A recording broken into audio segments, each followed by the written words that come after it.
ህልምሽን አጫውቺኝ። ደራሲ ሲድኒ ሺልደን፣ ተርጓሚ ግርማ ኃይለ ሥላሴ፣ ተራኪዎች ኢሳይያስ አስራትና ቤርሳቤ ጌቴ። ህልምሽን አጫውቺኝ።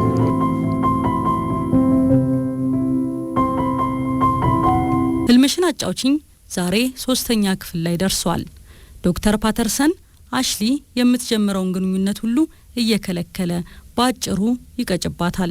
ከጂሚ ክሌሪ ጋር ስላለያያት ግን ፈጽሞ ይቅርታ እስከማታረግለት ድረስ ሁሌም ቁጭት ውስጥ ይከታታል። ያ የሚከተላት ፍርሃት አሁንም እያስደነገጣት አለ። ቶኒ ፕሪስኮት ማቀንቀን ትወዳለች። ክፍል 3 ይቀጥላል። ቀኑ ቅዳሜ ነበር። ክሊፍ ሆቴል ፈረንሳዮች ምግብ አዳራሽ ውስጥ ራቷን መመገብ ላይ ነበረች።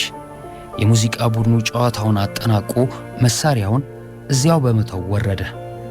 አንድ ቶኒን የሚያውቃት ሰው በጥቅሻ ወደ ፒያኖ አሳይቶ እንድትጫወት ጋበዛት። ቶኒ ተነስታ ክፍሉን መሃል ለመሃል በማቋረጥ ወደ ፒያኖ አቀናች። ተቀምጣም ፒያኖውን በመነካካት ስርቅርቅ ድምጿን አንቆረቆረችው። ስትጨርስ አድማጮቿ በደስታ ተሳክረው ነበር። ተጨማሪ 2 ዘፈኖችን ተጫውታላቸው ወደ መቀመጫዋ ተመለሰች።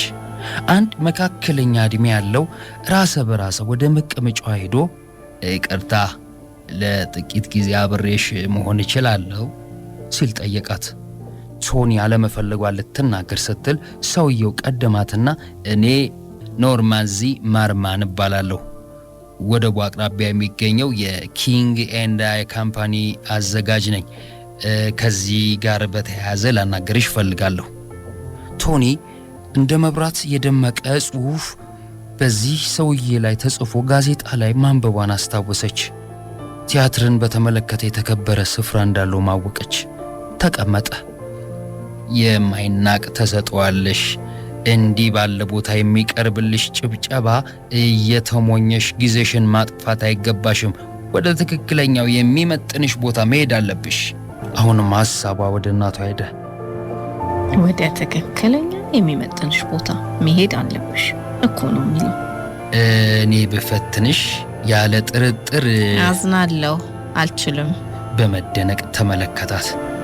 ያለ ጥሩ ዕድል የተመቻቸ ቦታ ነው። እንዴት ያለ ግሩም ተሰጥኦ እንዳለሽ የተረዳሽው አልመሰለኝም። ሌላ ስራ አለኝ። ምንድነው የምትሰሪው? መጠየቅ እንደው ከቻልኩ ማለቴ ነው። ኮምፒውተር ካምፓኒ ውስጥ ነው የምሰራው።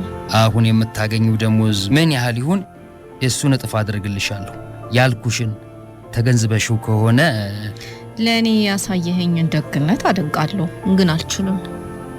ዚመርማን ገለል ብሎ ወንበሩን በመደገፍ ዝግጅት ላይ ስራሽን የማሳየት ፍላጎት የለሽም አላት።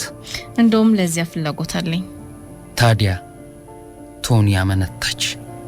ጠንቀቅ ብላም ምናልባትም ዝግጅቱ ዳር ሳይደርስ አጋማሽ ላይ ለማቋረጥ እገደድ ይሆናል አለችው። በባለቤትሽ ምክንያት ነው ወይስ? አልገባኝም። ዝግጅቱ ላይ ስራዎችሽን ማቅረብ የማትጠይ መሆኑን አረጋግጠሽልኛል። ይሄ የኛ ዝግጅት ላንቺ ግሩም።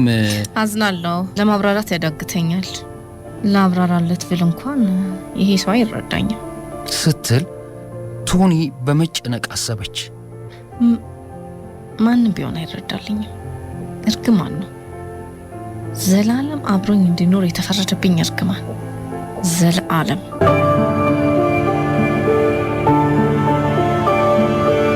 ግሎባል ኮምፒውተር ግራፊክስ ካምፓኒ ስራ ከጀመረች ከጥቂት ወራት በኋላ ቶኒ የኢንተርኔት መረብ አጠቃቀምን በመማር ዓለም ላይ ላሉ ሰዎች ጋር ሁሉ መነጋገር እንደምትችል አረጋገጠች። ዱክ ኦፍ ኤዲንበርግ የተባለ ሬስቶራንት ኬቲ ሄሊ ከተባለች ጓደኛዋ ጋር እራት በመብላት ላይ ነበረች። ሄሊ የምትሰራው የግሎባል ተቀናቃኝ የሆነ ኮምፒውተር ካምፓኒ ነው። እራት በሚበሉበት ሬስቶራንት ከእንግሊዝ የአሳ ዘር የተባለ ሁሉ እያሸገ እስከ ካሊፎርኒያ ድረስ የሚልክ ትልቅ ድርጅት ነው።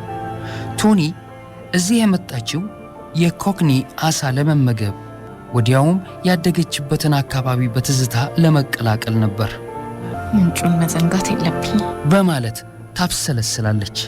ቶኒ ወደ ኬቲ እየተመለከተች አንድ ሁለት እንድትይልኝ እፈልጋለሁ አለቻት። ምንድነው? ኢንተርኔት እንዴት መጠቀም እንደምችል አሳየኝ። ቶኒ፣ ኢንተርኔት የምጠቀምበት ኮምፒውተር ያለው ቢሮዬ ውስጥ ነው።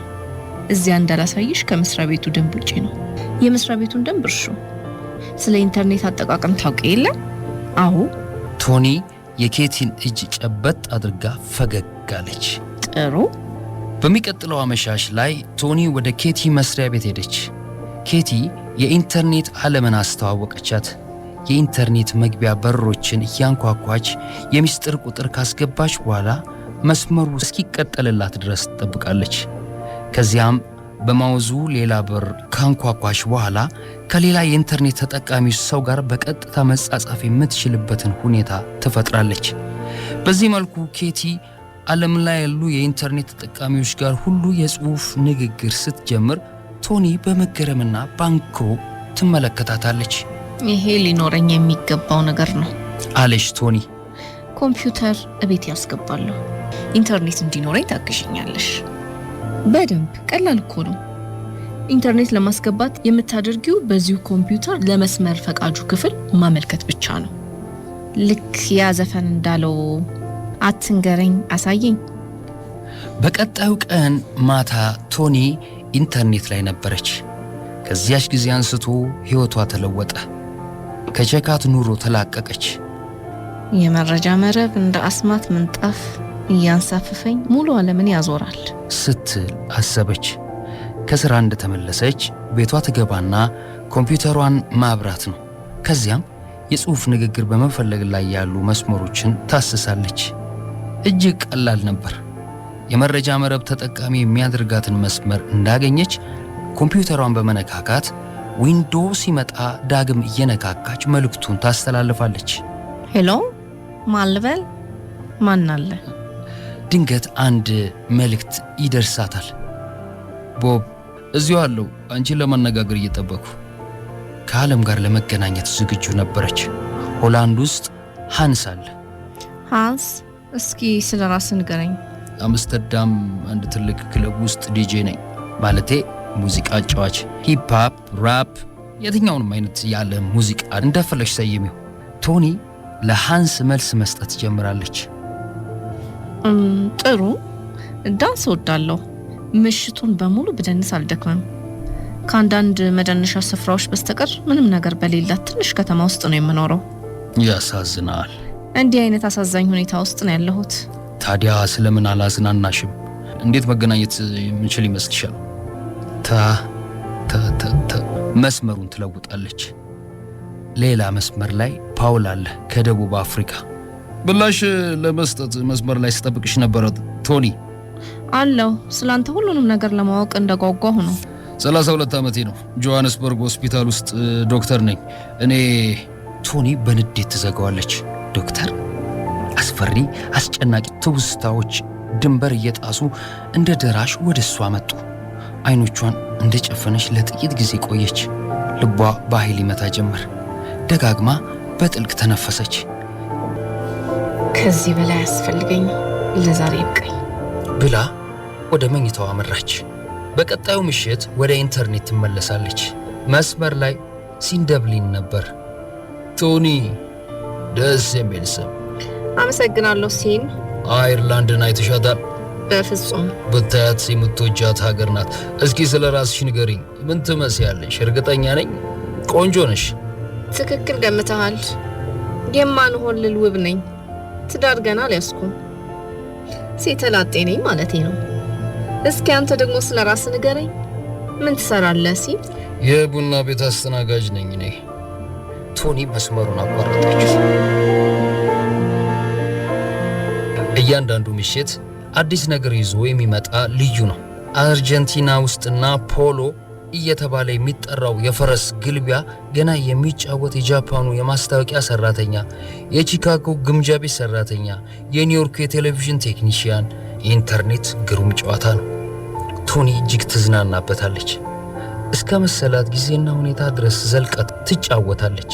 ምንም እንደማይደርስባት ታውቃለች። ምክንያቱም ከኢንተርኔት ተጠቃሚዎች አንዷና ማንም ማንነቷን ሊለይ የማይችል ሰው ነች እና አንድ ምሽት ላይ በዚያው የተለመደ የኢንተርኔት የጽሑፍ መነጋገሪያ ላይ ዣን ክሎድ ዲፖርተን አገኘች።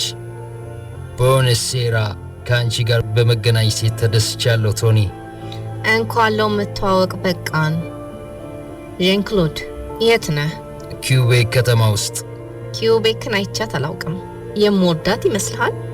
ቶኒ አው የሚል ምላሽ እንደመጣላት ቀድማ አውቃ ነበር። ዣን ክሎድ ግን እንዴት ላውቅ እችላለሁ? ይሄ እኮ ባንቺ ሁኔታ ላይ የሚመሰረት ነው አላት። ምላሹ የበለጠ በንግግሯ እንድትቀጥልበት አነሳሳት። እውነት? ኪውቤክ መጥቼ ተደሳች ለመሆን ምን አይነት ሰው መሆን ይጠበቅብኛል? ኪውቤክ እንደ ጥንቱ ሰሜን አሜሪካ ናት። እውነተኛው ፈረንሳዊ ይልሻል ኪውቤክ ናት። የኪውቤክ ነዋሪዎች ነፃ ህዝቦች ናቸው። ከማንም ሰው ትዕዛዝ መቀበል አንወድም። ቶኒ ምላሿን በጽሑፍ አሰፈረች። እኔም እንዲያም ከሆነ ከተማዋ ትስማማሻለች። ውብ ከተማ ነች። በተራሮች የተከበበች፣ ሐይቆችም አሏት። አደንና አሳ ማጥመድ ለሚወድ ምድራዊ ገነት ናት። ወደ ቃላት ማስፈንጠሪያ ገብታ አየችው። ቶኒ የዣን ክሎድ ምላሽ ሰውነት የሚያዝናና ስሜት አሳድሮባታል። ጥሩ፣ እስኪ ስለ ራስ ንገረኝ። ኦይ ስለኔ ብዙ ነገር የምነግርሽ የለኝም። 38 ዓመቴ ነው። አላገባሁም። የነበረኝን የፍቅር ግንኙነት በቅርቡ አቋርጫለሁ።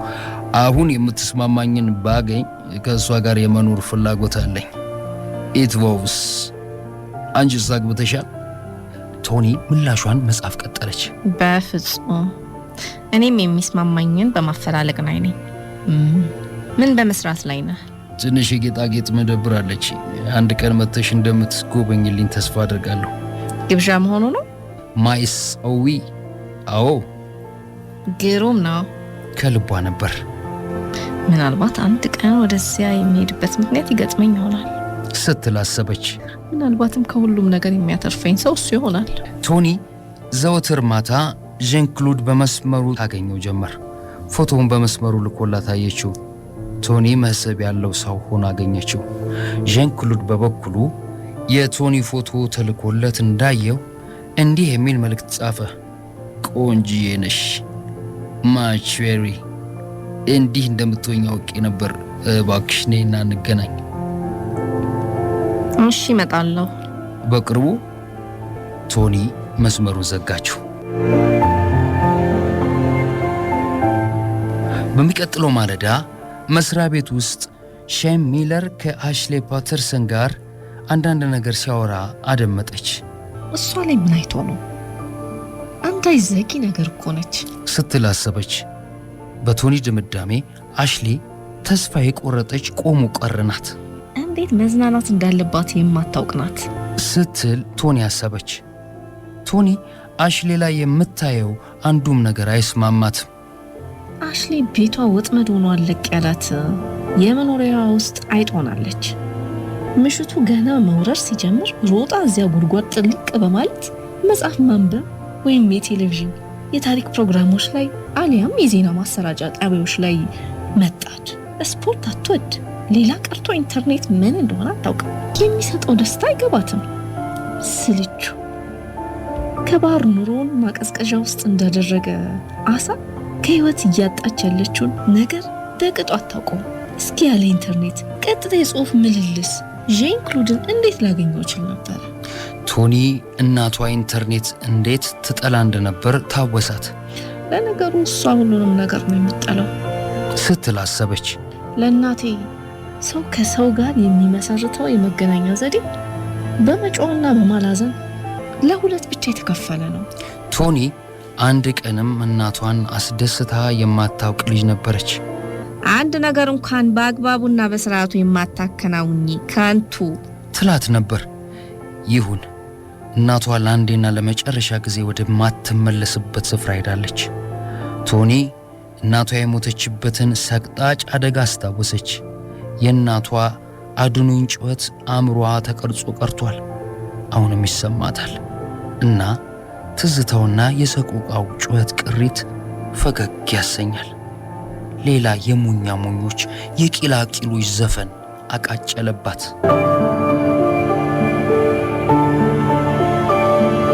ሌላ ቦታ በሌላ ጊዜ አሊታ ፒተርስ የተሳካላት ሰዓሊ ነበረች። እንደምታስታውሰው ከሆነ የስሜት ሕዋሶቿ ከቀለም ጋር ልዩ መግባቢያ ዘዴ ያላቸው። ቀለም ታያለች፣ ቀለም ታሸታለች፣ ቀለም ታደምጣለች። የአባቷ ድምፅ ሰማያዊ አንዳንዴም ቀይ ነው። የእናቷ ድምፅ ጥቁር ቡኒ፣ የመምህሯ ድምፅ ቢጫ፣ የሸቀጣ ሸቀጥ ነጋዴው ድምፅ ሐምራዊ፣ ከዛፎች ጋር የሚላፋው ነፋስ ድምፅ አረንጓዴ፣ የሚንደረደረው ውሃ ድምፅ አሊታ ፒተርስ ዕድሜዋ 20 ነው።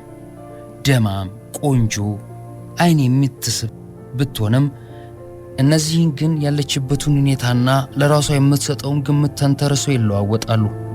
እንደው በቀላሉ ውብ የምትባል አይደለችም። ስለ ራሷ እምብዛም ልብ አለማለቷ የደስደስነቷን ያንሯል። አይናፋርና ረጋ ብላ መናገር የምታዘወትር ቢሆንም እንዲህ ያለው የተከበረ ባህሪ ከጊዜው ጋር የማይሄድ ኋላ ቀር መሆኑን አትረዳም። አሊታ የተወለደችው ሮም ውስጥ ነው። ጣሊያንኛም በሙዚቃ ቀረሽ ሁኔታ ሳምራ ትናገራለች። ሮምን በተመለከተ ሳትጥል ሳታነሳ እንዳለ ትወደዋለች። የስፔን ተጽዕኖ ያረፈበትን የከተማይቱን ሁናቴ የራሷ አድርጋ ትወስደዋለች። የከተማይቱን የጥንት ቤተ መቅደሶችና ቅርሶች ስትመለከት ከዚያ ዘመን አንጋፋዎች ጋር የምትጋራው አንዳች ነገር እንዳለ ትረዳለች። የፒያሳን ጎዳና ስትሽከረከርበት፣ የአራቱ ወንዞች መፋሰሻ ፏፏቴ የተሰኘውን ሙዚቃ ስታደምጥ ነፍሷ ሐሴት ታደርጋለች። ለዳግማዊ ቪክቶር ኢማኑኤል ጋብቻ መታሰቢያነት የቆመው ከድንጋይ የተቀረጸው ኬክ የመኖሪያ ቤቷ አቅራቢያ ይገኛል። የቅዱስ ፒተር ባዚሊካ፣ የቫቲካን ሙዚየምና የበርግስ ጋለሪን እየጎበኘሽ ጊዜ የማይገድባቸውን የራፋኤል ፍራ በርቶሎሜዎና የአንድሪያ ዴል ሳርቶ እንዲሁም ፓቶሞር ሥራዎችን ታጣጥማለች። ክህሎታቸው ከእሷ ችሎታ ጋር እየተነጻጸረ ተስፋ እንድትቆርጥ ያደርጋታል። በእነዚያ በአንጋፋዎቹ ዘመን የኖረች ያህል ሆኖ ይሰማታል። አሁን በዚያ አውራ መንገድ ላይ ከሚንገላወዱት ወጪ ወራጆች ይልቅ እነዚያ የጥንቶቹ ቅርቧ ሆነው ይታያታል። ሰዓሊ የመሆን ህልሟ ያንሰራራል። የእናቷን ያንን ጥቁር ቡኒ ድምፅ ታደምጣለች። ወረቀትና ቀለም እያባከንሽ ነው። የሰዓሊነት ዝንባሌ እኮ የለሽም። ወደ ካሊፎርኒያ በተዘዋወረች የመጀመሪያ ጊዜያቶች ልትረጋጋ አልቻለችም ነበር። ይህንን ጉዳይ ለውጣ የተደላደለ ኑሯን ለመለወጥ ተግታ ታስብ ነበር። ነገር ግን ከፖርቲኖ ድንቅ ቦታ ሆና አገኘቻት። ይቺ ትንሽ ከተማ ሳትሰስት የለገሰቻትን ግለሰባዊ ነፃነት ወደደችው። ግሎባል ኮምፒውተር ግራፊክስ ኮርፖሬሽን መስራቷንም ጭምር እንደ ታላቅ ጸጋ ቆጠረችው። እርግጥ ከፖርቲኖ ውስጥ ያን ያህል የተንሰራፋ የጥበብ ጋለሪ የለም። ቢሆንም በሳምንቱ መጨረሻ ወደ ሳን ፍራንሲስኮ ብቅ ብላ የተለያዩ ጋለሪዎችን በመጎብኘት ከፖርቲኖ ያጣችውን ታሟላለች። ለምንድን ነው ከራስሽ ባልደረቦችሽ ጋር የማትቀላቀዩ? ስትል ቶኒ ፕሪስኮት ጠየቃቻት። ነይ ፒጄ ሙሊጋንስ ከኔ ጋር ነው፣ ተቀላቀይና ነዝናና። ስለ ስዕል ምንም ግድ የለሽም እንዴ? በደንብ እንጂ። ያልሽው ሰው የአባቱ ስም ማን ነበር?